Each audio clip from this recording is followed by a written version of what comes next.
ጠግበሽ ነው ራሽ ዘለሽ ሮጠሽ በልጅነትሽ ገባሽ። ገና እኮ ለእኔ ህፃን ልጅ ነሽ፣ ራስሽን ብቻ ይዘሽልኝ ነው ያለ አባቴ ማለት ነው። ራሴን ይዤ ለትምህርት ነው የሚሄደው ብዬ እዛ ጋር ለሰዎች ተለያይተን ሳይሆን ለትምህርት ነው የሚሄደው ብዬ ወደ ቤተሰብ ተመለስኩ ማለት ነው። ወደ ቤተሰብ ተመለስኩና ሐዋሳ የሚባልበት ሙያ እንድማር ላኩኝ። ፀጉር ቤት ተማርኩኝ ሄጄ ጭንቅላቴም እረፍት እንዲያገኝ በቃ የራሴም ነገር የሆነ ነገር እንድማር ብለው ሲሉኝ ሐዋሳ ሄጄ ፀጉር ቤት ተማርኩና ጨረስኩና እዛ ደግሞ በጣም ጓደኛዬ ታገባ ነበርና ሚዜ ተብዬ ተጠራሁ። ከዛ ሁሉ ጊዜ በኋላ ኦልሞስት 7 ወር 8 ወር ተለያይተን ከኖርም በኋላ በቃ አንነጋገርም ተለያይተን ማለት ነው። ከዛ እዛ ሚዜ ተብዬ ሲሄድ እንደ አዲስ አገረሸበት ፍቅሩ ምን እንደ አዲስ አገረሸብኝ ብሎ አስቸገረኝ በጣም።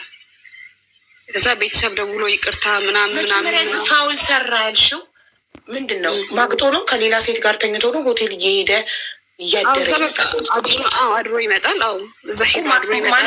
ማስረጃ አገኘሽበት? በምን እርግጠኛ ሆንሽ? ሆቴል ብቻውንስ ቢሆን ልጅ የሚያድረው? አይ በስልኩ ነው ማስረጃ ያገኘሁበት። ኦኬ ማስረጃ ያገኘሁበት። ከዛ ራሴን ላጠፋ የመጀመሪያ ህይወቴም ገና ልጅም ስለነበርኩኝ በቃ ራሴን ላጠፋ ካናል የሚባል ወንዝ አለ እዛ ውስጥ ገባው ማለት ነው። ከዛ ተውኝ ነው ለአባቴ የነገሩት። እሱን ማለት ነው በቃ ሐዋሳ ተልካያሽ ፀጉር ሙያ እየተማርሽ ከዛ እሱ ደግሞ አገረሸበት ፍቅሩ ምን ማለት ነው? እኔ ለሚዜነት ተጠርቼ መጣሁኝ እዛ ቦታ ጓደኛዬ ታገባ ነበርና ለሚዜነት ተጠርቼ ያ ቦታ ላይ መጣሁ።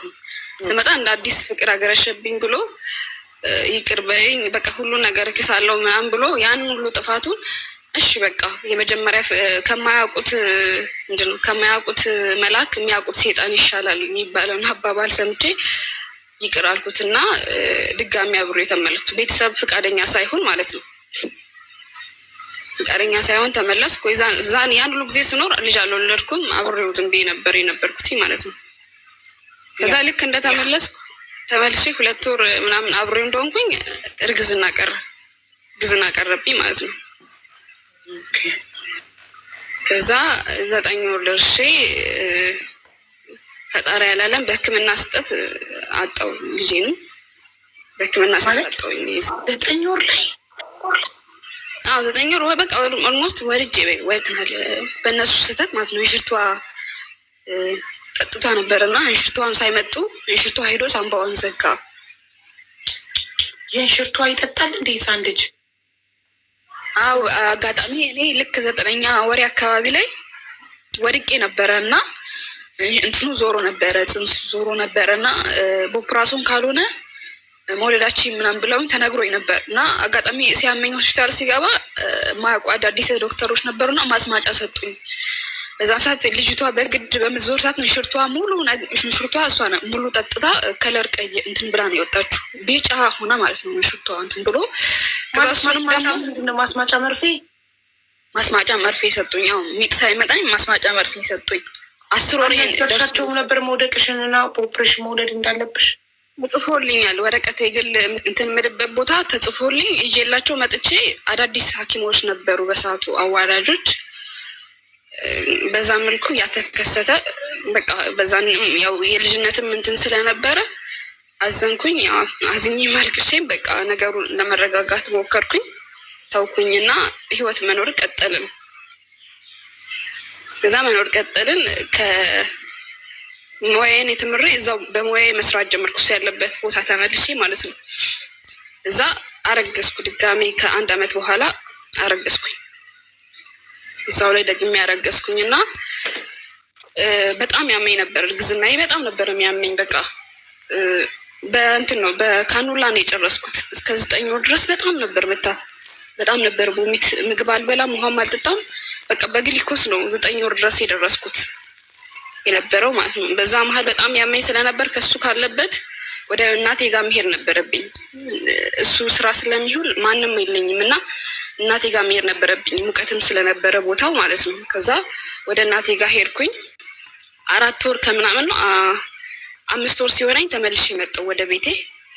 እዛ በመጣው አጋጣሚ እኔ እዛ ፀጉር ቤት የምሰራው ማህበር አለ የሴቶች ማህበር ይባልና እዛ ላይ አንድ ጓደኛዬ ስራ ፈልጊልኝ እናንተ ጋር ስትለኝ እሺ ብዬ እኔ በቅንነት አስቤ እሺ ችግር የለውም እኔ የነበርኩበት ማህበር አውርቼልሽ አነጋግሬ እዛ መጥተሽ ትጀምሪያለሽ አልኳት እና ብርም የለኝም ምናምን ስትለኝ እሺ በቃ እኔ ልክልሻለሁ ብዬ ትራንስፖርት ልኬላት ምናምን መጣች። እዛ አነጋገርኩላት መታ በእኔ በህይወቴ ባለኝ በዛ ጋር በምኖረው ኑሮ መቅናት ጀመረች። የራሴ ጓደኛ ማለት ነው። እኔ ለእሷ ጥሩ አልኩ ያመጣሁት ጓደኛ መቅናት ጀመረች። እኔ ጋር እዛ ጋር በምኖረው አኗኗር መመኘት ጀመረች። ከዛ ይሄ ነገር እንዴት ነው አልኩኝና ማታ ማታ ከሱ ጋር ወክ እንወጣለን ከስራ ሲመጣ እና ወክ ስንወጣ እጁን እኔ እንደ ባል እኔ አይደለው ሚስቱ እሷ እንደ ባል እጁ ላይ ተጠምጥማ ምናምን ትሄዳለች። እኔ ደግሞ ጓደኛዬ ናት ብዬ ሌላ ነገር አላሰብኩም እና ይሄድን የሆነ የሚያቀል ልጅ ነበር እና የኛ ሀገር ልጅ እንዴ አንቺ ሚስቱ እያለሽ ምን ቤት ነሽ እንደዚህ ተጠምጥመሽበት የምትሄጂው ብሎ ሲላት የዛን ሰዓት ተሰማኝ ጭንቅላቴ ላይ እንዴ ሰው ሁሉ እንደዚህ ይታዘባል እንዴ እንደዚህ ብዬ አላሰብኩም ነበር ብዬ ተሰማኝና አይ በቃ ትንሽ ከቆየ ሌላ ነገር ይመጣል በሰላም ወይ ወደ ስራ ወይ ደግሞ ወደ መጣችበት እንድትመለስ ላደርጋልኩኝና ጠዋት እንትን አልኩ ትኬት አስቆረጥኩላትና ጠዋትን ነው ወተን ሸኛዋት ማለት ነው። እና ስልክ ደግሞ ተበላሽቶ ነበርና የሁለታችን ስልክ አንድ ስልክ ነው ለሁለት የምንጠቀመው እኔና እሷ ሄደችና ደውላ እሱ ጠዋት ሲሄድ ስራ ሲሄድ ይዞ ይመጣል። ማታ ሲመጣ እኔ ለቤተሰብ ምናምን ደውል ከሆነ እደውላለሁ ምናምን ስልክ በአንድ ስልክ ስለሆነ የምንጠቀመው ማለት ነው። እዛ ሄደች ሄዳ ከእሱ ጋር ያወራሉ ለካ ከኔ ባል ጋር ማለት ነው። ከጀርባ ያወራሉ። እኔ አላውቅም ነበር። የሆነ ቀን ማታ እንደዚህ እየጎረጎርኩ ስልክ እየጎረጎርኩ እያለ አየሁ እንትን ቮይሱን ሰማሁ። ከዛ አበርኩ። ከእሷ ጋር ረጅም ያወራሉ። የኔ ፍቅር እኔ እኮ በጣም ነው የምወድህ በቃ የሌለ እንዴት ልበልሽ ፍቅር እንትን ያወራሉ ለሁለት ማለት ነው። እሱም ሪካርድ እንደሚያደርግ አላወቀም ነበር ስልኩ ማለት ነው። ከዛ ያን ሰማሁ አበርኩኝ። በቃ ራሴን መቆጣጠር አቃተኝ። አበርኩኝ። የሱ የስራ አለቆች ጋር ደወልኩኝና የእሷ ስራ አለቆች መጡና ተቆጡ። ልጅም አለሽ አሁን ገና እርጉዝም ነሽ እንደዚህ ነሽ ተረጋጊ በቃ ራስሽ እንዳትጎጂ ምናምን አሉኝ። በቃ እኔ በጣም ስሜታዊ ሆኜ ደወልኩላትና እኔ ነፍሰ ጡር ሆኜ እንደዚህ እያመመኝ ተነስቼ እንደዛ አስተናግጀሽ አንቺ በእኔ ጀርባ ላይ እንደዚህ አይነት ነገር ለምን ማድረግ አስፈለገች? ስለ ልፈት ነው ብዬ ነው አለች። ልፈት ነው ብዬ ነው አለች። እዛ እንደ አንቺ ፈተነሽልኝ እንኳ አይደለም ያገባሁት ሳገባው በራሴ ነው እኮ አይቼው ያገባሁት። አንቺ ከየት መጥተሽ ነው ዛሬ ልፈትንልሽ የምትይው? ምንስ አግብቶሽ ነው የምትፈትኝልኝ? እኔ ፈትኝልሽ ብያለሁ ፈትኝ ብዬሻለሁ ስላት አይ ልፈት ነው ብዬ ነው። ከዛ በዛው ስልኳን ብሎ ካረኩኝ አበርኩኝ። መጡ የስራ አለቆቹ እሱንም ተቆጡና አንቺም ተረጋጊ እንደዚህ አትሆኑ አሉኝ። ከዛ ጊዜ ጀምሮ ውስጤ ውስጥ በቃ በተለይ እርጉዝ ሆነሽ ወይ ደግሞ እንትን ላይ ሆነሽ የሆነ ነገር ያደረገች ሰው በጣም ውስጥሽ ውስጥ ቁስል ይኖረዋል እና በቃ ከዛ ጊዜ ጀምሮ እኔና እሱ ጋር ያለው እንትን በጣም ባላንስ በቃ እንትን እኩል አይደለም ነበርና ከዛ ሆነ ቀጠልን። አሁንም በአንድ ስልክ ነው የምንጠቀመው ብዬሻለሁ እና ማታ ላይ እንደዚህ ማዞሪያ ያለኝ ጋር ሙቀት ማዞሪያ ያለ እና ከቤታችን እዛ ጋር ስልክ ያወራል እሱ ማለት ነው። ስልክ ሲያወራ እኔ ደግሞ ለማዘር ለመደወል አጋጣሚ የሆነ እቃ እንዲልኩልኝ እኛ ጋር ካለንበት ከከተማ ውጭ ስለሆነ ከዛ ነው የሚመጣው አስቤዛ ምናምን እና እሱን ላዝ ስልክ ልጠይቀው ሆነች አላውቅም። በጓደኛው ስም ነው ሴቭ ያደረገው። ከዛ አንቅም አደረገ እንዲህ ማንም ቢያወራ ነው እንደዚህ ተደናግጦ ስልኩን የዘጋው አልኩኝና ሳይ ያሬድ ሞተ እንዴ ያሬድን እያወራ ለምን እንደዚህ ይደነግጣል? ምን የሚያስደነግጥ ነገር አለው ብዬ ለምን አልደውልበትም እስቲ ቼክ አላደረግም ብዬ ደውል አደርጋለሁ። ሄሎ የኔ ውድ አለች ሴት ናት። መልስም አልሰጠውም። ደንግጬ ስልኩን ዘጋው። ከዛ ማን ናት አልኩኝ። ማንን ነበር ስታወራ የነበርኩ? ማንን አወራው? ማናት እቺ ሴት? ያሬድ ሞተር ብለ ሴቭ ያደረካት ስልኩን ከእጄ ነጥቆ አየር ላይ ስልኩን እንትኑን ቁጥሩ አንድ ላይ ታረግ አምጣው ቁጥሩን አልኩት። አውጣው ቁጥሩን አልሰጥሽም፣ አውጣው ቁጥሩን አልሰጥሽም አለኝ። ከዛ እግዚአብሔር በሚያውቀው ቤተክርስቲያን አለዛ በዛ ጨለማ ተነስቼ ቤተክርስቲያን ሄጄ ቤተክርስቲያን ደጅ ላይ አደርኩ። ቤተክርስቲያን ደጅ ላይ ሄጄ እያለቀስኩ አደርኩኝ ያንን እንትን። ከዛ ለእህቴ አጋጣሚ የንጆ ምሰራ እህቴ ነበረች እና እንደዚህ ተከትሎሽ አልመጣም? እርጉዝ ሆነሽ ወጥተሽ አልመጣም። እዛው አደርኩ አልመጣም። የሆነ ነገር ብትሆኝስ መንገድ ላይ እርጉዝ ሆነሽ አያስብም? ሆንኩ ነው። ቦታው ደግሞ በጣም መጥፎ ቦታ ነው። ሙርሲ የሚባልበት የሆነ በጣም መጥፎ ቦታ ነው ሙርሲዎች ይገላሉ ምናምን ሲባል ሰምተሽ ድንገት ከሆነ እኮ ግን የፈለገ ነገር ቢሆን አልተከተለኝም። ገባ ነበረ። አልተከተለኝም። ሄድኩኝ ቤተክርስቲያን ደጅ ላይ አደርኩኝ። እዛ ቤተክርስቲያን ደጅ ላይ አደርኩኝ። አድሬ ጠዋት ተመልሼ ቤት መጣሁኝ። ከዛ ለእህቴ አወራኋት። አንድ ልጅ ናት መተሽ አንቺ ብቻ በሰላም ይገላግልሽ፣ እኛ የሚሆነውን ሆነ አንድ ልጅ እናሳድጋለን አሉኝ ማለት ነው። እህቴ እንደዛ አለች። እዛ እሺ አልኩኝና አይ በቃ እስቲ ልየው ብቻ በሰላም ልውለድና ልጄን ልቀፍና ከዛ በኋላ ያለውን ነገር እኔ ወስናለሁ አልኳትና ኑሮዬን ዝም ብዬ ቀጠልኩኝ። እሺ አባቴ የዛነት ቤተክርስቲያን አደርሽና ከዛ ጠዋት የት ሄድሽ? ወደ ቤት መጣሁ ተመልሼ። እዛው ቤትሽ? ሜጃ የለኝማ። አዎ ያለሁበት ቦታ ሜጃ የለኝም። ስትመጪ እሱ ቤት ነበር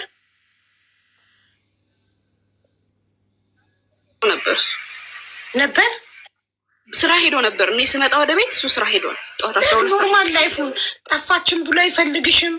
አዎ ኖርማል ላይፉን ተሽን ጉዞ መሻድረሽ ውጪ መንገድ ላይ ሙቺ ኑሪ ሂዶን ኬር በቃ ወደ ስራ ሄደ። ጠዋት እንደ ኖርማል ላይፍ ወደ ስራ ሄደ። ወደ ስራ ሄደ። ስመጣ ስራ ሄዷል። መጥቼ ተኛውኝ። አልተኛውም። እዛ ብርድም ውጭ ላይ ስለነበር ንፋስም ሲመታኝ በቃ ሳለቅስ ስላደርኩኝ ድክምክም አደረገኝና እርግዝናው ጋራ መጥቼ ቤት ተኛው ማለት ነው። ከዛ እንደሱም ሆኖ በቃ እሺ ብዬ ራሴ በውስጥ እያለቀስኩ ብቻ በሰላም ልገላገል እና አባቴ ደግሞ የዛን ሰዓት በጣም ታሞ ነበረ እና ቤቱን የሚያስተዳድረው የነበረው አባቴ ስለነበረ እሱ በመታመሙ ምክንያት የነበረ ንብረት ተሽጦ እሱ ለሱ ሕክምና ሲወጣ ምናምን ባዶ ሆኗል። እና እህቴ ናት እንጆ የምትሰራው ናት የምታስተዳድረው ቤቱን ቤተሰባችንን ማለት ነው። እሷ ናት የምትረዳው።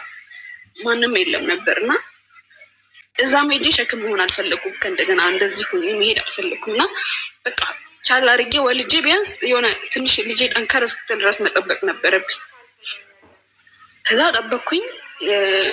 ደረሰ 8 ወር ደረሰ እና ወደ ማዘርጋ ሄድን ለመውለድ ሄድኩኝና እዛ ሄድን። ግቢ ውስጥ የሆነ ሰርቪስ ክላስ ነበር። እዛ ተሰጠኝ ከሱ ጋር እንደሆነ እህቴም ታላቄም ወልዳ ነበር። ገና 40 ቀኗ ነበር ወልዳ። ስለዚህ አንድ ላይ ማዘር ቤት ውስጥ መታረስ ስለማልችል እዛ ተደረግኩ። ታች ክላስ ውስጥ ሆንኩኝ ማለት ነው። እቃ ምናምን ይዤ መጣ እዛ። ከዛ እዛ ሄዶ አምሽቶ ይመጣል ጓደኛው ጋር ጠጥቶ ምናምን ተዝናንቻ ስለሆነ እዛ ስለሆነ የምናድረው ለቤተሰብ ጋር አይገናኝም ብዙ ያደረገ በቃ በጣም እኔም እንትን እያመመኝ ሲመጣ 9 ወሬ ገብቶ በጣም እያመመኝ ሲመጣ ሆስፒታል ሄጄ ታየው እና የመጀመሪያ የነበረኝ ኬዝ ተነገራቸው። ኦፕራሲዮን መደረግ አለብሽ ተባልኩኝ። ሆስፒታል ሄጄ ደም መፍሰስ ዝም ብሎ ጀመረ። እንግዳ ልጅ ቀድሞ መጣ ያለ እንትኑ ማለት ነው። እንግዳ ልጅ ቀድሞ መጣ። ደም መፍሰስ ጀመረኝ እርግዝናዬ ማለት ነው። ከዛ የመጀመሪያውን ኬዝ ስለሚያውቁ ኦፕራሲዮን መግባት አለባት ተባልኩኝና ኦፕራሲዮን ክፍል እንድገባ ነገ እንድገባ ዛሬ ምግብ እንዳልበላ እዛ ሆስፒታል እንዳድር ተደረግኩኝና ሆስፒታል አደርን። ጠዋት 5 ሰዓት ላይ ከኦፕራሲዮን ክፍል ወልጄ ወጣው በኦፕራሲዮን 20 ዓመቴ ነበረ። የዛን ሰዓት ግን 20 ዓመቴ ነበረ። ከዛ በኦፕራሲዮን ወለድኩ። ሆስፒታል ከኦፕራሲዮን ክፍል ወጣው። አሁንም አቡ ኔትወርክ እንሽርቷ ትንሽ ጠጥታለች። አሁንም ሁለተኛዋ እኔ ነው እንደ ኔትወርክ የሚያኝ አንቺን ነው እኔን ነው የሚይዘን። አሁንም ብለሽ ተቋረጠብኝ። እሷን ነው አንቺን ነው ተመልካቾች አንቺን ነው አሉ እኔን አይደለም የያዘኝ። አይሽ ሁለተኛ ልጅሽም እንሽርቷ ጠጣች። እንሽርቷ ጠጥታለች። አዎ ኦፕራሲዮኑንም እንሽርቷ ጠጥታለች አሉና መሆኑንም እሱ አላወቁም። እኔ የመጀመሪያው ኬዝ እንደዛ ስላስደነገጠኝ ውስጤ ስለነበረ ጡት አልስብ ስትለኝ እናትና አባትን ሂዱ ከዚህ ዶክተር ጥሩልኝ ብዬ ቶሎ እንትን ባይደል እችኛዋንም እንደዛ ወጥቼ ነበር። ጥሩ ብዬ ጠርቶ የህፃን ሐኪም ወስዶ ድጋሚ እንትን ብሎ ያስወጣላት። እንሽርቷ ጠጥታ ነበር። እችኛዋም ድጋሚ ተረፈችልኝ። እግዚአብሔር ይመስገን። እንደሱም እኔ ሆኜ የመጀመሪያው የነበረብኝ እንትን ስላለ ውስጤ ውስጥ ስላለ ያ ነገር እንዳይደገም ብዬ አሯርጫቸው ቶሎ ዶክተር ወስዶ እንትን አድርጎ አስወጣልኝ እና ከዛ በኋላ ጡት መሳብ ጀመረች። ከዛ በቃ እኔ የመጀመሪያው እንትን ቁስል ስላለብኝ ኦፕራሲዮን ተደርጌ ራሱ ኦፕራሲዮን አይደለም ወዲያው ነው ማደንዘዣ እንደለቀቀኝ ተነስቼ ልጄን ለማቀፍ እና እንትን ያለኝ ጉጉት የተነሳ ተነስቼ መራመድ ጀመርኩና ኦፕራሲዮን የተሰራሽ አትመስይም እኮ ይሉኛል ሰዎቹ ማለት ነው ዶክተሮቹ። ኦፕራሲዮን እኮ የተሰራሽ አይመስልሽም ይሉኝ ነበር ተነስቼ በመራመድ ምናምን። ከዛ የመጀመሪያዋን ስላጣሽ ሁለተኛዋን ላለማለት አዎ ያለኝ ጉጉት በዛ ጉጉት የተነሳ እንደዛ ሆኜ በማድረጌ ቁስሌም ወዲያው እንትን አልበረታብኝም ነበረ። ወዲያው ተነሳ። በሶስት ቀን ነበር የሚያስወጡኝ የነበረ። በሁለተኛው ቀን አስወጡኝ ከሆስፒታል ማለት ነው። በሁለተኛው ቀን ከሆስፒታል አስወጡኝ። ወደ ቤት ሄድን። ከዛ በኋላ ገና አራስ ነኝ እንግዲህ ያለን ደግሞ እሱ ነው ሊያርሰኝም የሚያስፈልገኝ ነገር ለማድረግ ምናምን ብለን ገንዘብ አስቀምጠን ነበረ ሴቭ አድርገን ነበር። እርጉዞኝ ራሱ ፀጉር ቤት እሰራ ነበር። እያመመኝ እሰራ ነበር ፀጉር ቤት ሽታ እንትን ማክስ እያደረግኩ ምናምን እሰራለሁ ፀጉር ቤት ማለት ነው። እንደዛ እያደረኩ ትንሽ ያጠራቀምኳት አለች አራስ ቤት ላይ ተጠቅመኛለች ብዬ እያሰብኩት ማለት ነው። እሱ ገንዘብ ደግሞ እሱ ጋር ነበር እና ገና ወጥቼ ሳምንት ራሱ አልቆየውም። ወጥቶ ከጓደኞቹ ጋር በሱ እየጠጣ በሱ እየተዝናና ይመጣል። እኔ እዚህ ጋር የምበላው የምጠጣው ነገር የለም። እህቴ እዛ ለቤተሰብ ከምታደርገው ላይ ሽሮዋንም ምኗንም ከምታደርገው ላይ ቁርስ እያደረኩ በሷ መታረስ ጀመርኩ። ደህና ነገር በቃ እንደ አራስ አልታረስኩም ማለት ይቻላል። ቤተሰቦችን በዛ ሰዓት የነበራቸው ሁኔታ ማለት ነው። አባቴ ታሞ ብዙ ነገር በንትን በማለቱ የተነሳ ያ ነገር እንደዛ ተበላሸ። እዛ ገና በሳምንት ያርጌበታለሁ። ካርድ ይሞላል ውጭ ወጥቶ ካርድ በቀን ስንት ጊዜ ይሞላል ውጭ ወጥቶ ስልክ ነው በቃ ስልክ ነው። እዛ በቃ እንዴት አድርጌ ለቤተሰቦቼ ልንገር ግራ ገባኝ። እንዴት ብዬ የሆነ ነገር ምን ላድርግ ግራ ገባኝ። በቃ እንደ አራስ መታረስ አልቻልኩም። በዛ ላይ ኦፕራሲዮን ነኝ። በቃ ምንም ማድረግ አልቻልኩም ነበርና እህቴም ወደ ባሏ ተመለሰች። ክርስትና ስላስተነሳች ወደ ቤቷ ተመለሰች ከእናቴ ቤት ማለት። እሷ ነበረች ትንሽ ከስር ገንዘብ እያደረገች እንድታረስ ታደርጊ ነበር። አሁን ገንዘብም የለም ምንም የለም። እሱ ሽሮ አልበላም ብሎ ውጭ ሄዶ በልቶ ይመጣል። በልቻለሁ ይላል። እኔ እዚህ ጋር ደህና ነገር እንበለው ነገር የለም። አንድ ፍየል ብቻ ስወልድ ይህ ጠቅመናል ብለን ከዛ ቦታ ገዝተን የመጣ ነው ነበር። እሱ ታረደ። እሱን በላው ይባልም ያው ሁሉ ቤተሰብ ጋር ሁሉም ስለነበረ በቃ እሷን ነው የተደረገልኝ። ከዛ በኋላ ምንም መብላት አልቻልኩም። ምንም ነገር ማግኘትም አልቻልኩም። ሽሮ እንጀራ ጋር ራሱ ለመብላት እንጀራ መግጃ ብር አጣሁ። እሱ ወጥቶ ግን ውጪ እዛ ከጓደኞቹ ጋር አበልቶ ጠጥቶ አምሽቶ ይመጣል። እዛ ጨራርሶ ይመጣል። ምን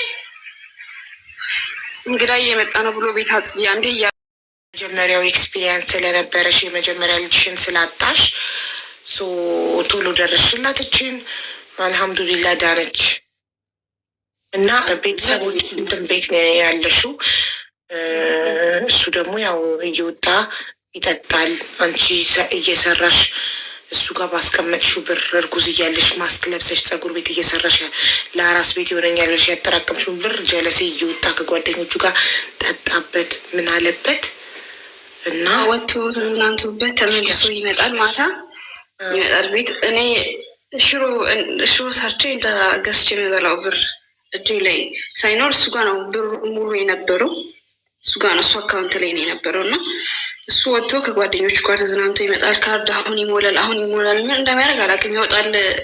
ሰፈራችን ላይ የሆነ ዲች አለ። እዛ ጋር ሄዶ ተቀምጦ አርቶ ይመጣል ምናምን። እዛ በቃ ሳይ በጣም ተናደድኩኝና ምን እያደረግክ ነው? እንደዚህ ያስፈልገኛል ገንዘብ ስጠኝ ስም የምን ገንዘብ ያስቀመጥሽውን ገንዘብ ምንም ገንዘብ የለኝም ብሎ አለኝ ማለት ነው። የለኝም ገንዘብ አለኝ። ልክ በወለድኩ በ10ኛ ቀኔ ምናምን የእሱ እረፍት አለቀ። የዓመት እረፍቱ የመጣው የዓመት እረፍት አለቀ እና ከዛ ለመመለስ ለመሄድ ከጓደኞቹ ጋራ ክለብ አድሮ አምሽቶ ክለብ አድሮ ጠዋት ለመሄድ እነሱ ጋር ድሬ ነው የሚሄደው። ከዛው መናሪያ ሄዶ ለመሄድ ማለት ነው። እዛ ሄጄ እነሱ ጋር አድሬ ነው የሚሄደው። እነሱ ጋር አድሬ ከእነሱ ጋር አድሬ ነው የሚሄደው። ጠዋት እኮ ከኛ ቤት መናሪያ ሄዶ መሄድ የሚችለው ማለት ነው። እሱ የጠጣ አቋርጦ ነው የመጣው። እዛ የጀመረውን ክለብ እዛው እነሱ ጋር አድሮ እዛ ሲጨፍር አድሮ በዛ ለመሄድ ነበር ያሰቡ። እንዴት ነው የምታስበው? ቤትስ ምን ይላሉ? እዚች መናሪያ ሄደን ለመሄድ አድረ ለመሄድ እዚሁ ቤት አድረህ አትሄድም እንዴ ስል እንደውም ልጅ አይደለችም ብዬ ብለስ ምን ያመጣሉ አለኝ።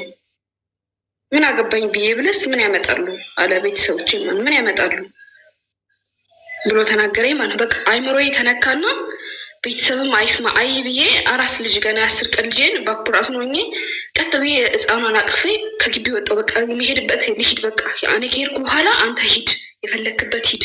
እኔ ግን በተወለድኩበት ባደግኩበት ሰፈር ላይ አልዋረዱም እንደዚህ ብዬ ህፃኗን አቅፌ ጨለማ ነው ማታ 3 ሰዓት ከምን 4 ሰዓት ይሆናል የዚሄድ እህቴ ነበረች። አጋጣሚ ተከትላ መጣች እና ተረጋግ እንጂ ቤትም እንዳየው ሰውም እንዳይሰማ ረሳውስ ምን ይላል ብላ መልሳ ወደ ቤት አስገባችኝ እና አንተም እንደዚህ አታደርግ፣ እንዴት እንደዚህ ታደርጋለህ? እንደዚህ እንደዚህ ብላ እሱንም ስትለው መልስ ላለመስጠት ብሎ ዝም ብሎ ተቃጥሎ የዛን ቀን ያችን ሆኖ ባለማደሩ ተቃጥሎ ቆይ ልጅ ያለቀሰች ላምጣት። እሺ ይቅርታ ደህና ናችሁ? ተመሳውኝ ይበች ፈጣሪ ያሳድግሽ። አሚን አሚን። አቡዬ እንኳን እቃ ሲንኳኳ ስልኩ ቻለሽ ስራ እየሰራች መስሎኝ ሌሊት ተነስቶ ሄደ።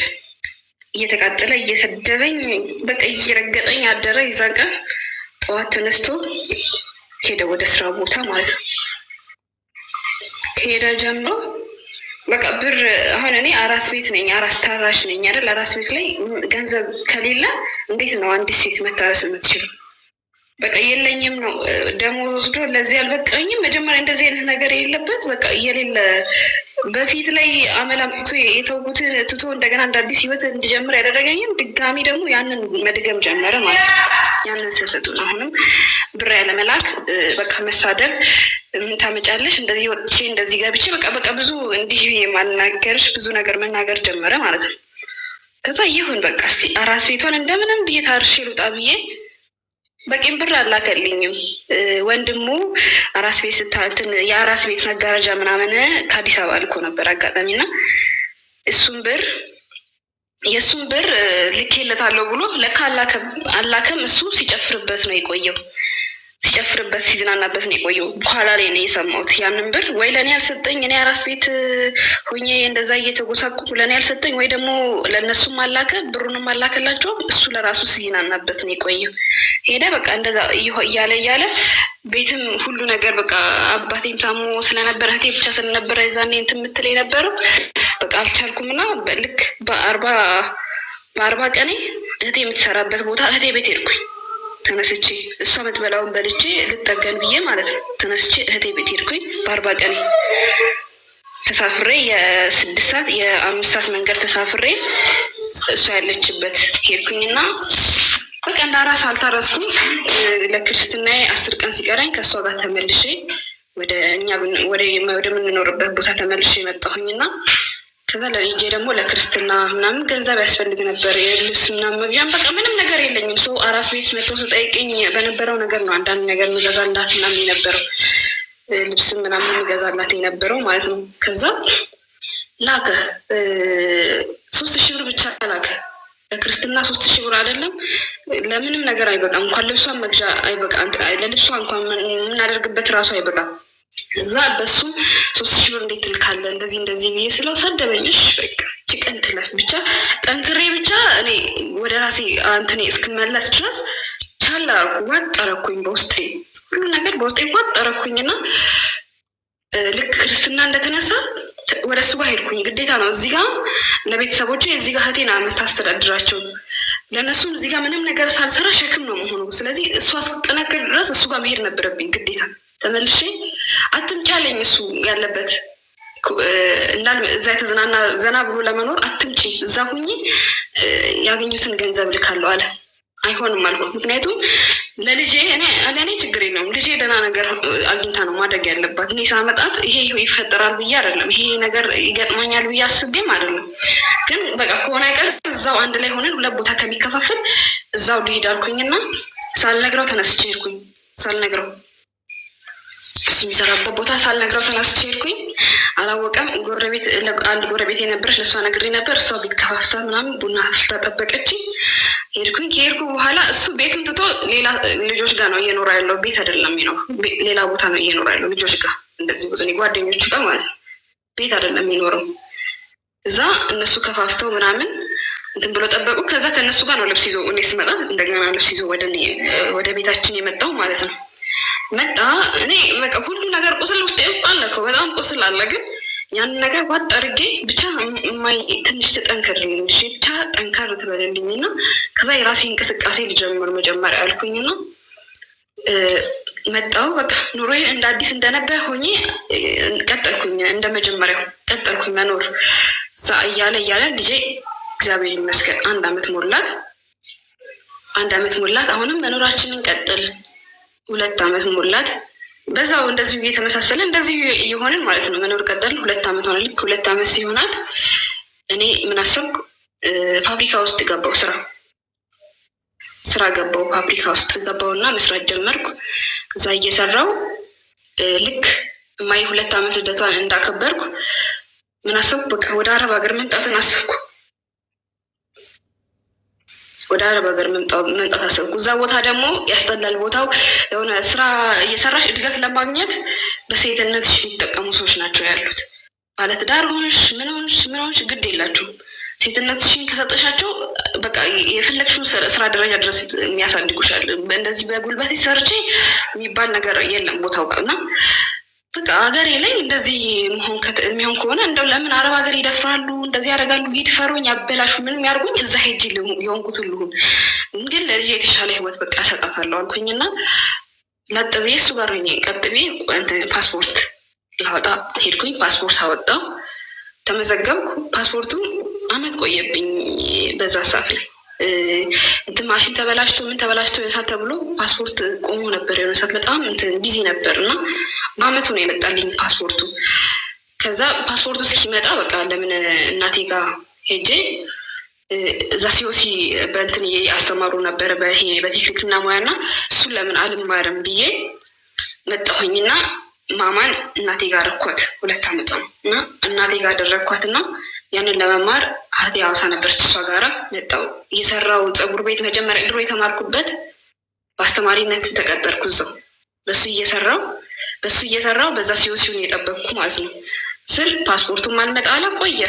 ከዛ በመሀል እሱም ደግሞ ስራ አገኘ። ወዴት አገኘ? ወደ አዲስ አበባ ስራ አገኘ። የተሻለ ስራ አገኘው ምናምን አለ። አይ ጥሩ ነው፣ ቆንጆ ነው፣ አሪፍ ነው፣ በቃ ተገላገለ። ከዛ ቦታው ጥሩ ስለነበረ ቆንጆ ነው፣ በቃ ተገላገልክ። በዛ መሀል ምን ነበረ? አንድ ጎረቤት አለች እዛ ግቢ ውስጥ ጎረቤት አለች እና እከሊት እኮ እንዴት አላውራት ለበዓል አንዴ ተገናኘን። እኔ ለሲኦሲ በወጣሁበት ለበዓል አንዴ ተገናኘን እና በኩል ለከሊት አልደውልለት የሆነ ነገር ውስጥ እከሊት ታመጣልኛለች፣ እሷን ትታደርግልኛለች ምናምን ይባባላሉ ማለት ነው ከእሷ ጋር ከልጅቷ ጋር ግቢ ውስጥ ካለችው ልጅቷ ጋር ነው። እንዴ ምን ቢኖራቸው ነው ምናምን ብዬ እሱንም ትኩረት አልሰጠሁትም። ከኋላ እዛ አዲስ ልክ እዛ እንደገባ ስልኬን ብሎክ አደረግ። ምንም ነገር እንዳንጠይቀው ብሎክ አደረገን። ስራ ቦታውን የገባበት ስራ ቦታ አላቅም የገባበት ስራ ምን አይነት ቦታ እንደሆነ አላቅም። ምንም ልክ እንደገባ ብሎክ አደረገኝ። እንዴት ነው ስራ ለመድክ ምናምን ስለው ብሎክ አድርጎኛል ስልኬ። ከዛ ሌላ ስልክ ደውዬ እንዴት እንደዚህ ታደርጋለህ ምናምን ስለው በቃ ማውራት አልፈልግም። እንዴ ለልጁ የሆነ ነገር ለማድረግ ይሄን ያክል እንግዲህ እሱ ነው ያለኝ አይደል ከጎኔ ገንዘብ እንደዚህ ካልኩ ወይ ገንዘብ ነው በቃ አንቺ ገንዘብ ብቻ ትወጃለሽ፣ ገንዘብ ብቻ ትያለሽ ይለኛል። እና እንዴ ለልጅ እኮ ነው የምታደርገው፣ ለእኔ የተለየ ነገር ወይ ለራሴ የምዘንጥበት ወይም የምጨፍርበት ነገር አይደለም። ይሄ ነገር ያስፈልጋታል፣ ይሄን ነገር ለዚህ አድርግልኝ ነው እንጂ አልኩት። እንደዚህ አይደለም እኮ ምናምን ብዬ አልኩት። ብሎክ አደረገ። እሺ ቀጥ ብዬ የሚሰራበት ቦታ ሄድኩኝ ማለት ነው። የሚሰራበት ቦታ ጓደኛው አብሮ የሚሰራው አቅጣጫው ምናምን አልኩት እና አይ ለማማ እኮ የሆነ ዕቃ ሰው እንትን እያለ ነበር እና እስቲ ላክላት ምናምን ብዬ ደወልኩለት እና እሱ ለሌላ ሰው ሊቀበል ብሎ ሲሄድ አድራሻውን ስራ ቦታ ተከታትዬ እኔ ነኝ ግን አላውቅም ተከታትዬ ስራ ቦታ ጋር መጣሁ ማለት ነው። ከዛ ለምንድን ነው እንደዚህ የሆንከው ምናምን ሲባል በቃ እዚህ መጥቼም አልተመቸኝም፣ ስራው እንትን አላለኝም፣ ለዛ በቃ ብዙ ምክንያት ሰጠ። እሺ አልኩና የመጀመሪያ ያገኘሁት ቀን አልጋ ያዘ። እዛ ሰፈር አካባቢ ወይ እኔን እኮ በእንደዚህ በሴት ምናምን አያውቁኝም፣ እዚህ ሰፈር ወጣ ያለ ቦታ አልጋ ምከራኝ። ሚስትህ እኮ ነኝ እኔ፣ ምንም እኮ ሌላ ነገር አይደለሁም፣ ሚስትህ እኮ ነኝ። እንዴት ነው ሰው እኔን በእንደዚህ አይነት መልኩ አያውቀኝም? ሚስትህ እኮ ነኝ ነው አፍረህብኝ ነው ምናምን አልኩትኝ። እዛ አይ አይደለም፣ አይ እኔ እዚህ ሰፈር ውስጥ በቃ በእንደዚህ አይነት ቦታ አያውቁኝም አለ ማለት ነው፣ ስራ ቦታ አካባቢ። ከዛ ይሻልኩና አልጋ ያዝን። ማታ ጊዜ ላይ ያቺ ያልኩሽ ልጅ ግቢ ውስጥ ያለችው ቴክስት ስልክን ክፈትልኝ ቤት ስልክ እየጎረጎርኩኝ ስልክ ሊያይ ማለት ነው። እኔ አላሰብኩም። ከስጎረጎር እንዴ በጣም ተጨንቅ ያለው ምን ሆነ ክቤ ነው አሳውቀኝ ብላ ቴክስት የላከችውን አየሁ ልጅቷ። ከዛ እንዴ ጠራውትኝና ምንድነው ከእሷ ጋር ያለክ ነገር አልኩ። ምን አለን? እዛ ይሄ እንደዚህ ብላት ምን ያህል ትሆኑ ነው እንዲህ ያህል ተጨነኩልህ እኮ ስልክህን ክፈትልኝ ወይ እንደዚህ ብለህ ቴክስት ያደረገችልህ ምን ቢኖራችሁ ነው አልኩት። ኧረ ምንም የለንም በቃ ጓደኛ ነው ምናምን። ደወልኩላት። አንቺ እንዴት ባለትዳር ሰው ጋራ እንደዚህ አይነት ቴክስት ልክ ያለሽ? በዚህ የሀገር ደግሞ እንዳለ የተደዋወሉት የነሱ ነው መደዳ የሁለቱ ስልኩ ላይ ማለት ነው። መደዳ በየቀኑ ነው የሚያወሩት። በየቀን እንዳለ የተደወለ መደዳ የእነሱ ሁለቱ ነው የሚያወሩት ነው። እኛ ጋር ለማውራት እኛ ለመደወል እኮ ጊዜ የለኝም፣ ማታም ስራ ነኝ፣ ጠዋትም ስራ ነኝ፣ በቃ ሌሊትም ስራ ነኝ ብቻ ነው የሚለው ስንደውለት። ከዛ ጭራሽ ብሎ ካደረገ ያህን ያለው ሰውዬ ከእሷ ጋር ግን አራሳት ነው ስልኩ እንዳለ የተደወለው እሷ መደዳ ነው። ምንድን ነው የምታወሩ አንቺስ ባለትዳር ጋር እንዴት እንደዚህ ምናምን ስላት መጀመሪያ እሱ ለምን እንደሚደውል ራሱን አትጠይቅም እንዴ ብላለች ልጅቷ። ከዛ ለጓደኛዬ ነገርኳት እንደዚህ ስላት፣ ጓደኛዬ ደግሞ ስልኳን አሰጠሽኝ ብላ ታይ ስላት ደውላ ሰደበቻት። አንቺ ምናምን በቃ በጣም ተሳደበቻት። እንዴት እንደዚህ ምናምን ብላ ሰደበቻት። ከዛ ነግራው መሰለኝ አሁንም ድጋሚ በዛኛው ያገኘሁትን ስልክ ብሎክ አደረገ። ከዛ ለምንድን ነው እንደዚህ ያደረግክ ያለው? እኔ እናንተ እኮ ህፃናት ልጆች አይደለም ወይ ደግሞ አትጣላንም? ለምንድን ነው እንደዚህ እየሆንክ ያለው ስባል የት አቅሻለሁ አላቅሽም አለኝ ጭራሽ። ከዛ መሀል አስፋልት ከእነሱ ተሻገሬ ከስራው መሀል አስፋልት ላይ በቃ ቆሜ እየየ ብዬ አለቀስኩ።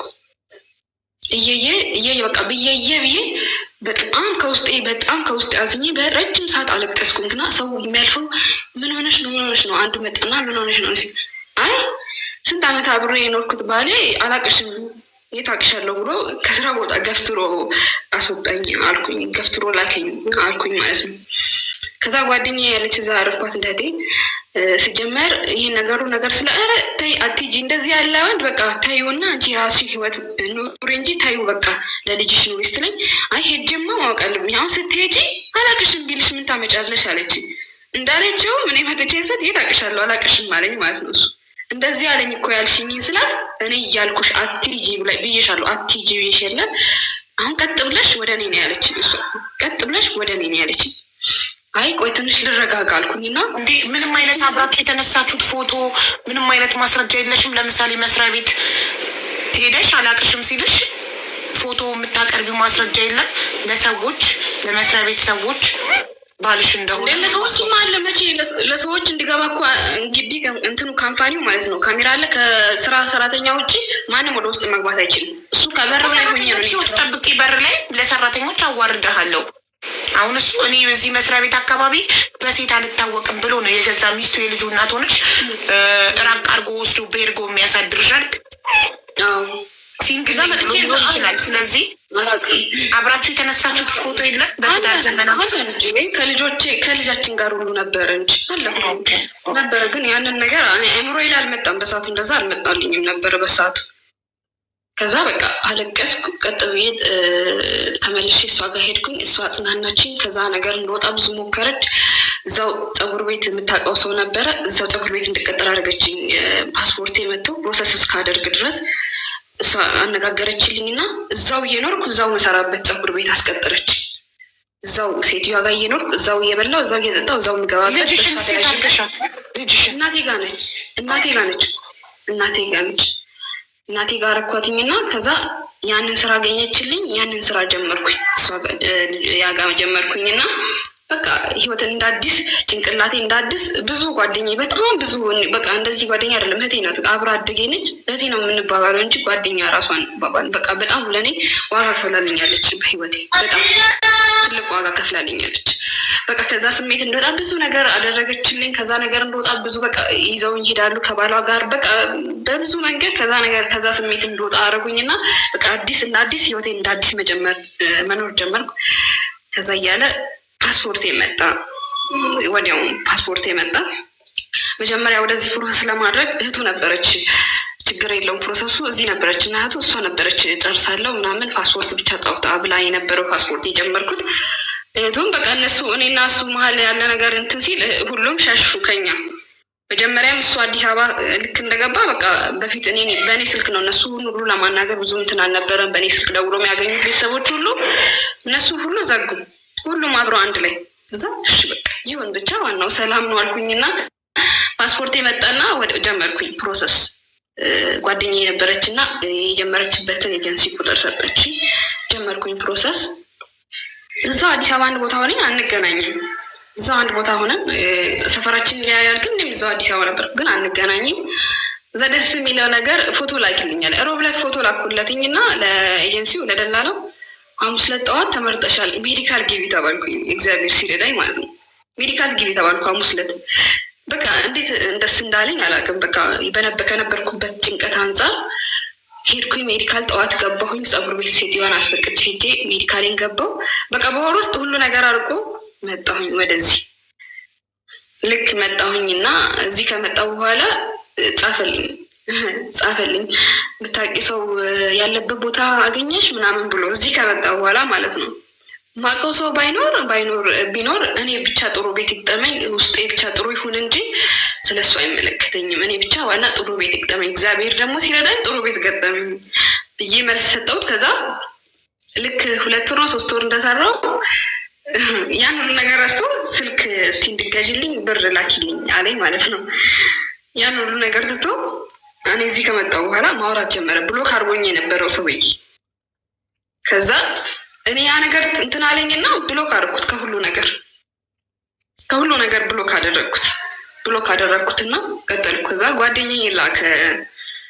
በጓደኛ አማካኝነት እንድታረቀ ማለት ነው። ጓደኛዬ ላካትና በቃ አንቺ እኮ ብዙ ዋጋ የከፈልሽበት ነው ህይወትሽን፣ ሪካርድ አለኝ ከፈለግሽ አሰማሻለሁ። ዋጋ የከፈልሽበት ነው፣ እንደማንም እንደዚህ ተነስተሽ ያሽው አይደለም። ብዙ ዋጋ የከፈልሽበት ህይወት ነው። በዚህ አዲስ ዓመት በደዚህ በቃ ብዙ ነገር ለፈለፈች ታረቂው፣ እንደዚህ ሁኚ ምናምን አለች ማለት ነው።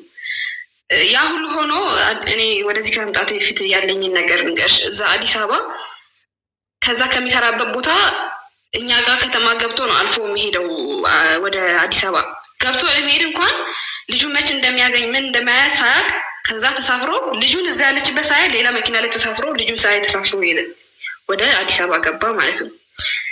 እንደገና በቃ ጭራሽ ከሁሉ በላይ የሚያስኩበት ደግሞ ልጄ በጣም ታማ ነበር እና ብር አልነበረኝም። እህቴ ላከችልኝ ከኋላ፣ ግን እሱን ጠየቅኩት ብር እንደዚህ ምናምን ቴሌግራም ላይ ፎቶ አንስቼ በጣም አሞታል ምናምን 500 ብር ላከልኝ እና 500 ብር የግል ክሊኒክ ላይ ምን አድርጌ ላሳክማት እኮ አይበቃኝም ስል መለመኛ አድርጊያት ልጅሽን አለኝ። ለምን መለመኛ አድርገሻት አትለምኝም አለኝ። በቃ ጭራሽ ከውስጤ መጀመሪያ እርግዝና ያለ አራስ ቤት የተጎዳሁት አለ። እንደገና ያንን በማለቱ በቃ ውስጤ ለእሱ እንትን ያለኝ ነገር ቁርጥ እንደ የሞተ ሰው ነው። በቃ ልክ እንደሞተ ሰው ለኔ ሆነ።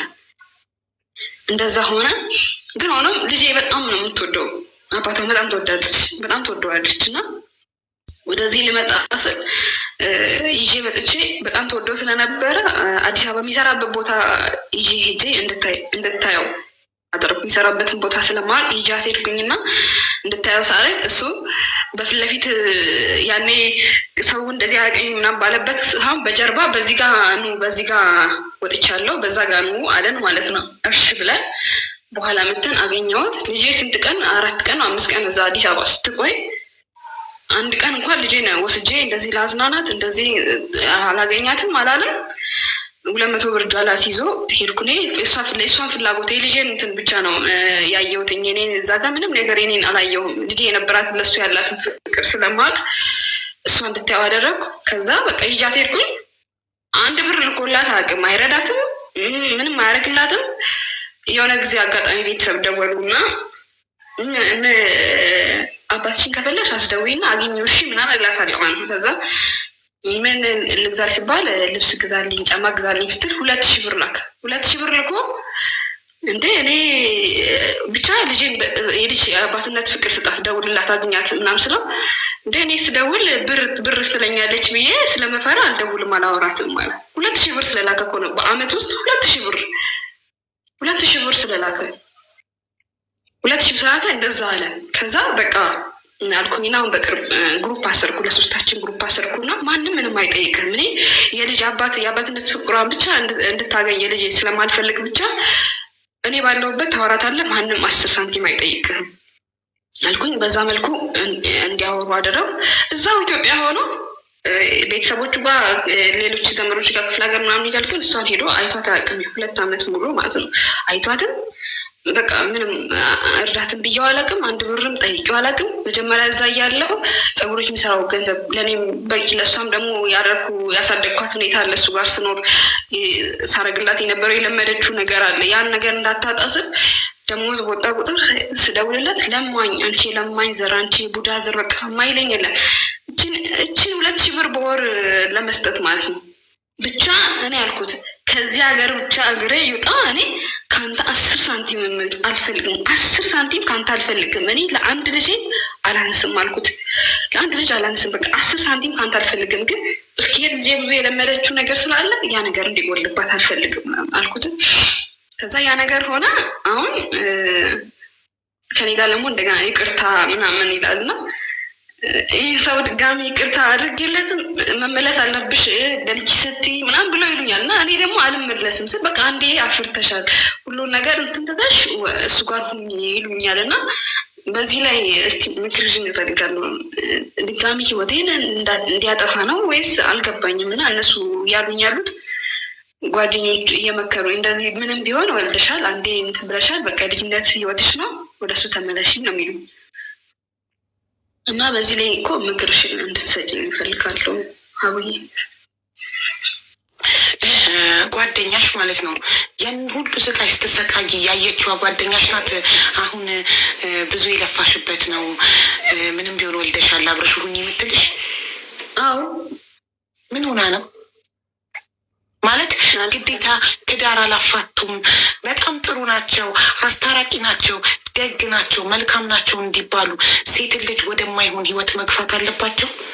እኔ እንደ ሀቢባ እኔ በአንቺ ቦታ ብሆን ኔቨር ኖ። ምክንያቱም አሁን አረብ ሀገር ላይ ስላለሽ ነው። አሁን ብር መስራት ስለጀመርሽ ነው። ከአረብ ሀገር ገብተሽ እጅሽ ላይ ያለው ብር ሲያልቅ ልክ በፊት እንዳደረገሽ ገባሽ? በፊት ከምንም በላይ ሰው እንዴት ይረሳል? በሌሊት እርጉዝ ሆነሽ ወጥተሽ ቤተክርስቲያን ያደርሽበትን ቀን እንዴት ትረሻዋለሽ? እኔ እኮ አልረሳውም። እኔ አልመለስም አልሆንም ስላቸው ቢያንስ እንደማንም ተራ ገና እንትን ብለሽ ያልሽው አይደለም፣ ልጅነትሽን ብዙ ዋጋ እንደገና ከፍለሽ ይኖርሽበት ህይወት ነው። በጣም ህይወት እንደዛ ከሆነ ቆይ እንደዛ ከሆነ ከልጅነትሽ ጀምሮ የምታውቂው ሰው ስለሆነ እየበደለ እያስለቀሰሽ ኖሮ እርጉዝ ሆነሽ አራስ ሆነሽ አስርቦሽ እሱ ክለብ ወጥቶ ከጓደኞቹ ጋር እየጠጣ አንቺ እየተራብሽ አራስ ሆነሽ በሌሊት አራስ ሆነሽ ልጅሽን አቅፈሽ ቤተሰቦችሽ ጉድሽን እንዳይሰሙ ይዘሽ ልትወጪ ነበር እህትሽ ባትመልስሽ። ያንን ሁሉ ስቃይ፣ መከራ፣ ረሃብ፣ ችግር ያንን ሁሉ በገዛ ሀገርሽ ላይ ያውም ስደት ላይ ቢሆን እሺ የገዛ ሀገርሽ ላይ እንድታሳልፍ ያደረገሽን ሰው ያን ሁሉ መከራ ዛሬ አንቺ ጥርስሽን ነክሰሽ ብዙ አልቀሰሽ አልፈሹ አረብ ሀገር ከመጣሽ በኋላ ምን ታየው? ኢትዮጵያ ውስጥ ለገዛ ልጁ 5 ሳንቲም ሳያደርግ ለማኝ እያለ እየሰደበሽ ለገዛ ልጁ ለሱ ልጅ ለምታበያት 2,000 ብር ለማኝ ይልሻል በጠየቅሽው ቁጥር። እኔ ብቻ ከዚህ ሀገር ልውጣ እንጂ አምስት ካንተ አልፈልግም ስትዩ እንዴት አልተሰማውም? ጭራሽ ገንዘብ ጠየቀኝ ገንዘብ ወደዚህ ገንዘብ ጠየቀኝ ወደዚህ ስልክ ልግዥልኝ እና እኔ በአንቺ ቦታ በሆን ሲጀመር አላወራውም ነበረ። የባይዘው የአባትነት ፍቅር በግድም በልመናም ባይመጣም እሱ ለልጁ ፍቅር የለውም። ፍቅር ቢኖረው አንቺ ሳትጠይቂው ራሱ ደውሎ ልጁ ይጠይቅ ነበር። ማለት በልመና አይሆንም፣ በግድም በልመናም አይሆንም። አንድ አባት በፍርድ ቤት ተከሶ ተቆራጭ ያደርጋል እንጂ ፍርድ ቤት በግድ ፍቅር ስጥ ብሎ አያስገድደው። ተቀልሻ በፍርድ ቤት ተቆራጭ ነው የሚያስገድደው።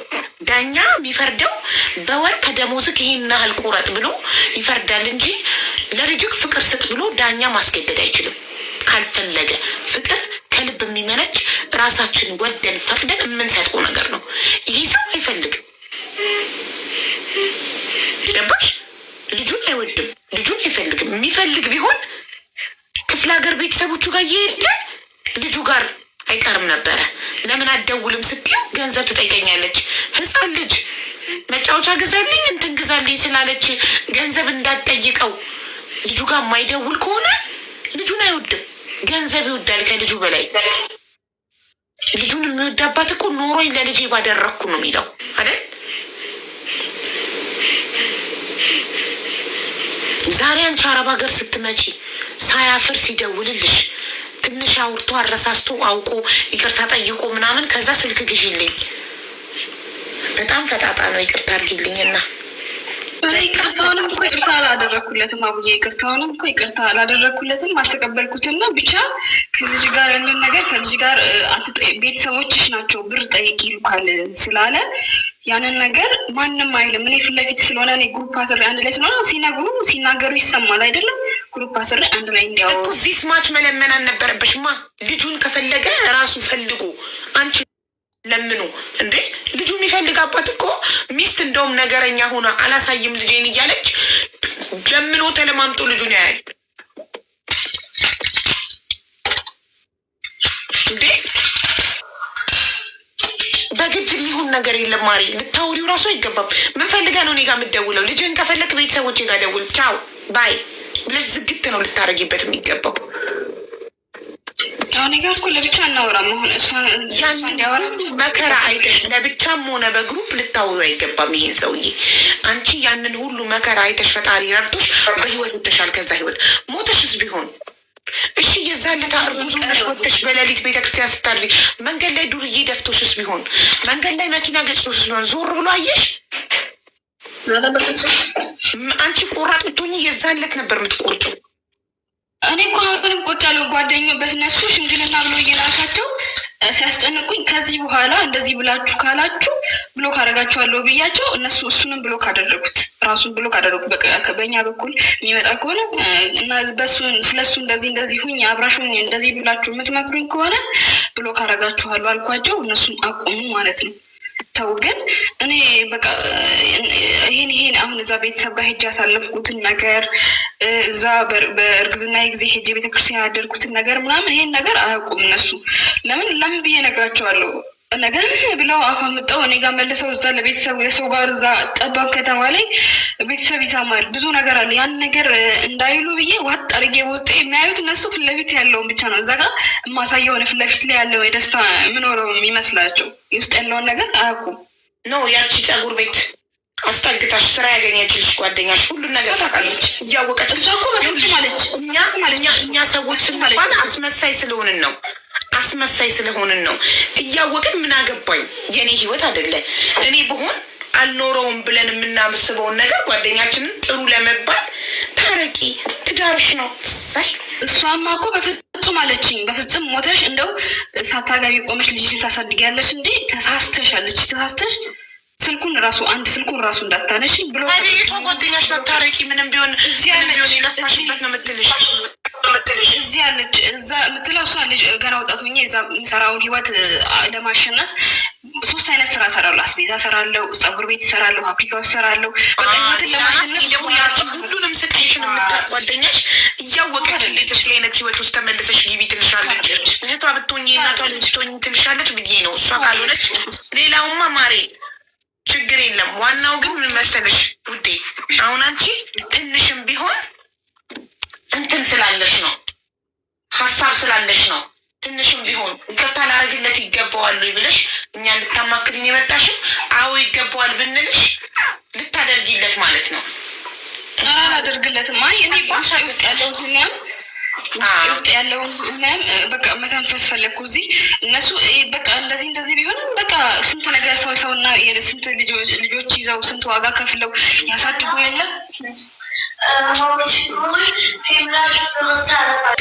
በቃ ተመልሰሽ ልጅሽን ለብቻ ከምታሳድጊ አንድ ላይ ይሻላል፣ ጊዜው ከፍቶ እንደዚህ ይሆናል ነው የሚሉት። እና እኔ ደግሞ ቆይ እንደዚህ አይነት ነገር አልገባኝም። ለአንድ ልጅሽን ለብቻሽ ከምታሳድጊ አሁን እኮ ለብቻሽ ነው እያሳደግሽ ያለሽው። ምን አድርጎልሽ ያውቃል? ዞር ብሎ አይተዋል? እንደዚህ አይነት ሴቶች ይኸውልሽ ወንድ አምላኪዎች ናቸው። ያለ ወንድ መተንፈስ የማይችሉ ሴቶች ናቸው። ገብቶሻል? አንቺ እሱ በህይወትሽ በመኖሩ ስቃይና መከራ እንጂ ምን አገኘሽ? ምንም አላገኘም። ልጅነቴ የተበላሸ፣ ወጣትነቴ ልጅነቴ ነው የተበላሸው። ታዲያ ገብቶሻል? እነዚህ እንደዚህ አይነት ምክር የሚመክሩ ሴቶች በቃ ህመሜን ታፈንኩና ትንሽ ለመተንፈስ ፈልጌ ነው። በቃ ለማንም እንደዚህ ብዬ አውርቼ አላውቅም እና ትንሽ መተንፈስ ፈለግኩኝ። ገባሽ? ትንሽ ውስጤ በቃ ትንሽ ሰላም እንዲሰማኝ ፈለግኩ። በቃ ውስጤ ቂም ይዤ እንትን ስላልኩኝ ውስጤ ደግሞ ቂም ይዘሽ እንትን የሆነ ነገር ይዘሽ ስትቆይ ውስጥሽን እየበላሽ ነው። በቃ እየገደለሽ ነው የሚሄደው እና ያንን ነገር ትንሽ ተንፍሼ እንዲወጣልኝ ነው እዚህ ቦታ ላይም ስጨናነቅ ምስል በቃ ያንን አስባለሁ። እንደዚህ ደረጃ የደረስኩት አሁን ምን ልል ፈልጌ ነው፣ ቤተሰብ አንዳንዴ ሲነግረን እንደዚህ አትሁኑ፣ እንደዚህ አድርጉ፣ እንደዚህ ሁኑ ሲለን ለእኛ አይመስለንም። ከረፈደ ነው የሚገባን። በዛ ሰዓት ጥሩ እግዚአብሔር ይመስገን አባቴ ጥሩ ህይወት ነበር የሚያኖረን። ምንም የጎደለብን ነገር የለም። በቃ የተሻለ በሚባል ደረጃ ነበር የሚያኖረን። ግን ያን ቁጥጥር ላፊ ቁጥጥርን አመለጥኩ። በቃ ራሴ እንትን ብዬ ኖርኩ በማለት ግን ዋጋ አስከፍለኝ እና ምን ለማለት ፈልጌ ነው፣ ቤተሰብ ምንም ቢላችሁ ለራሳችሁ ብሎ ነው። በቃ ለእናንተ ብሎ ነው። ነገ ለእናንተ የተሻለ ህይወት እንድትኖሩ የተሻለ ቦታ እንድትደርሱ ነው እና ያንን ነገር ነው እና ቤተሰብ የሚላችሁን ነገር በትንሹ ስሙ። የሚጎዳችሁን ነገር ነው፣ የማይጠቅማችሁን ነገር ነው። ማይሆን ጓደኛ አይሆንም፣ ይሄዳቸው ይሄ አይሆንም ብሎ ሲላችሁ ስሙ። በቃ ይሄ በአጠቃላይ ይሄን ነው ማለት የሚችለው። ግን ማለት ነው ማራማዊትዬ፣ የመጀመሪያው ሬድ ፍላግ የቱ ጋር እንደነበር ታውቂያለሽ?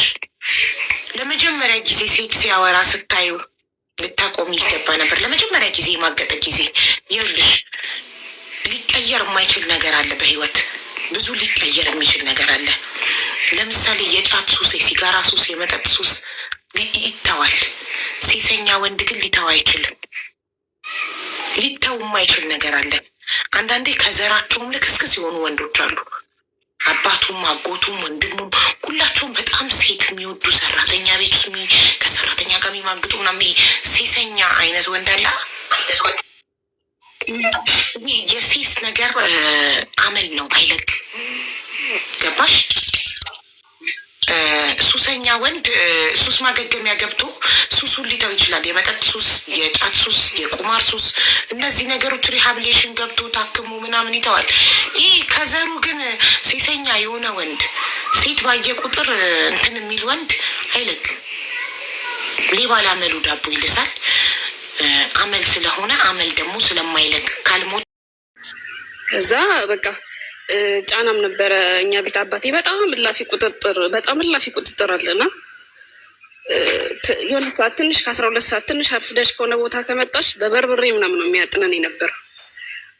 እንጨት ጋር አስሮ ነበር ባለንጋ የሚመታን የነበረ ማለት ነው። እዛ ያንን ሽሽት ለማምለጥ ብዬ በቃ የእሱን ትዳር ጥያቄ ተቀበልኩትኝ ማለት ነው። ኦኬ ተቀበልኩኝ፣ አግባሁት። ከዛ ቤት ሽማግሌ ላከ ቤተሰብ ጋር ማለት ነው። ሰማለሁ። ትሰሚያለሽ? ግን በጣም እያደከምሽ ነው ማለት እኔ ከስርሽ እሺ እንድልፈልገሽ ነው ያለው እሱ ጋር መኖር ጀምሬያለሁ። ኦኬ ኦልሬዲ በገዛ ፈቃድ ስለሄድሽ ሽማግሌ ሲላክ ተቀበሉ? አዎ ተቀበሉ። ከዛ ትምህርቴን እስክጨርስ ብለው ዲፖ አስወጉኝ። የ3 ወር አስወጉኝ፣ ቤተሰብ እንዳላረግዝ ብለው ማለት ነው። ከዛ ያን ተወጋው። ያ የተወጋሁት ለ3 ዓመት ያክል እርግዝና እንዳልይዝ አደረገ። ምንም መድኃኒት አልጠቀምም፣ ግን እርግዝና እንዲይዝ አላደረገም። 3 ዓመት ትምህርት አይደለም ሉፕን ያስቀበሩልሽ በክንድሽ ማለት ነው። አይ የ3 ወር ዲፖ ብለው ነው ያስወጉ። ለ3 ወር ነው የሚያገለግለው። የ3 ወር ለ3 ዓመት እኮ አያገለግልም። እኔ እንጃ አላረገዝኩም። 3 ዓመት ሙሉ ከሱ ጋር ሲሆን አላረገዝኩም። ምንም አይነት መድኃኒት አልጠቀምም፣ ግን አላረገዝኩም በሰዓቱ ማለት ነው። ከዛ 3 ዓመት አብረን ቆየን። በመሀል ሀይ ስኩል እየተማርኩኝ አልፌ በቃ መቀመጥ አልቻልኩም እና ወደሱ ተመለስኩኝ። እሱ ወደሚሰራበት የ4 ሰዓት መንገድ ነው ከኛ ማለት ነው። ተመልሼ ወደሱ ጋር ሄድኩኝ። ትምህርቴን በዲስታንስ ጀመርኩ፣ በርቀት ጀመርኩና መማር ቀጠልኩ። 10 ገባውና አቆምኩ። አልተመቸኝም ነበረ።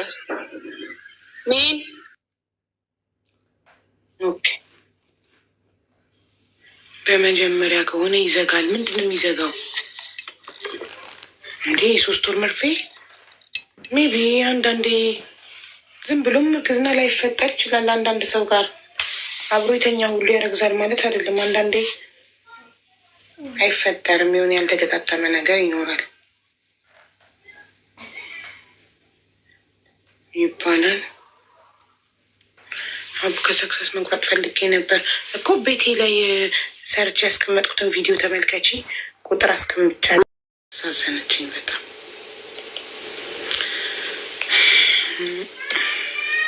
የሁሉም የአብዛኛው ሴቶች ታሪክ በቃ እንደዚህ አይነት አጉል የሆነ ባል ያገቡና መከራ የሆነ ህይወት ኖረው በመጨረሻ ልጆቻቸውን ጥለው አረብ ሀገር ይሄዳሉ። አሁን ልጇን የት አስቀምጣ ይሆን የመጣችው? ማን ጋር አስቀምጣ ይሆን? ደግሞ ቤተሰብ ላይ ሸክም ላለመሆን እንደዚህ አይነት ህይወት ችላ ልክ ማለት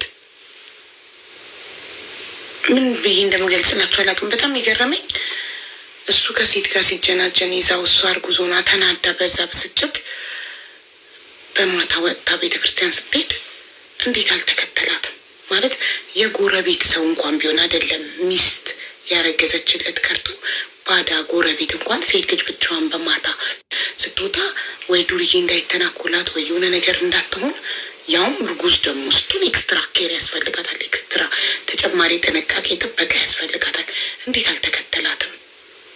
እኔ እሷን በሆን የዛን ዕለት ተመልሼ እዛ ቤት አልመጣም።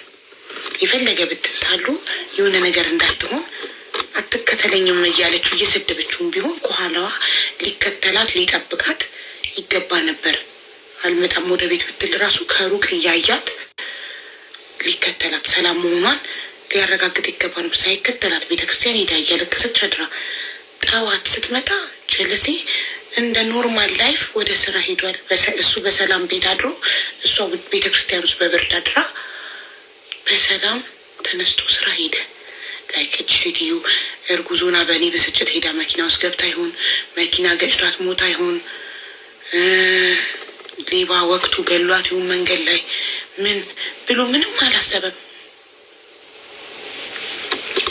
እንደዚህ አይነት ሰው ማያስብልኝ ምን ትሆናለች? በእኔ ተናዳ እርጉዞና ከቤት ወጣ ምን ይገጥማታል ብሎ ማያስብልኝ ሰው ጋር ተመልሼ ህይወት አልቀጥልም። ብሞትም ብኖርም ከማይገርመው ሰው ጋር ጎረቤት እንኳን እኮ ባዳ እንኳን እኮ ያስባል። ስለማይወዳት ነው። ባይወዳት ራሱ እኮ ይህ ሰውኛ ነው። ገባሽ? ሰውኛ ለሰው ታስቢያለሽ። ጎረቤት ሰው ተጣልቶ ሲወጣ ተከተሉ ተረ የሆነ ነገር እንዳይሆን ይባላል። ባዳ እንኳን ማለት ነው አይደለም ባል ልጁን የእሱን ልጅ በሆዷ ይዛ ጨካኝ ነው በጣም። አንቦይ ገንዘብ አይደለም ምክርሽ ያስፈልገኛል። እሺ ወለየዋ መጀመሪያ ታሪክ የምትባለች ትቀድማለች። በወረፋ ነው